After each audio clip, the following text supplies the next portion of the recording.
الوحدات الرمزية لأفرع القوات المسلحة بالمنطقة الشمالية تستعرض اليمين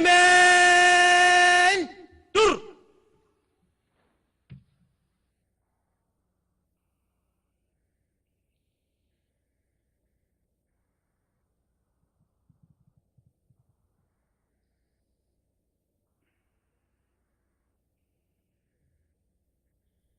عادة سر. بسم الله الرحمن الرحيم. الحمد لله والصلاة والسلام على رسول الله محمد عليه أفضل الصلاة وأتم التسليم.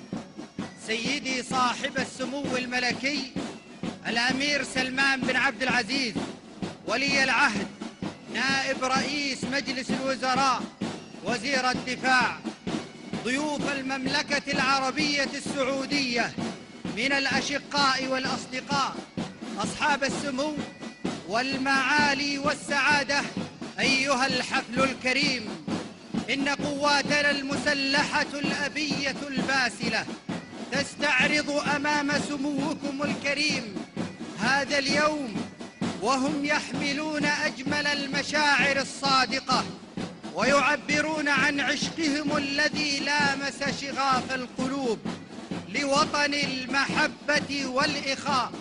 ها هم يا صاحب السمو قد حملوا أرواحهم على أكفهم، وتباشير الفرح والسرور تغمرهم، وهم يقدمونها فداء وتضحية لوطن الأمن والسلام.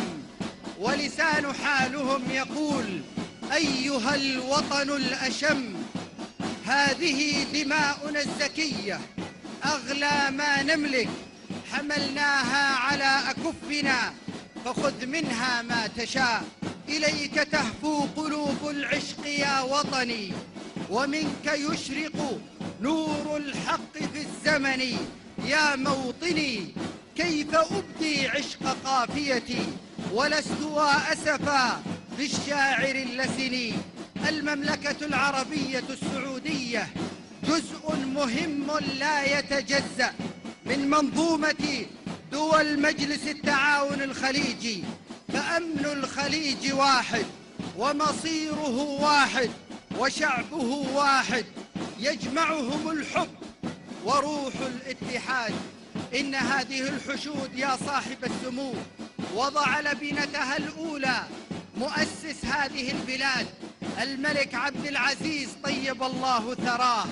عبد العزيز أعاد نشر عقيدة إشعاعها في كل ناحية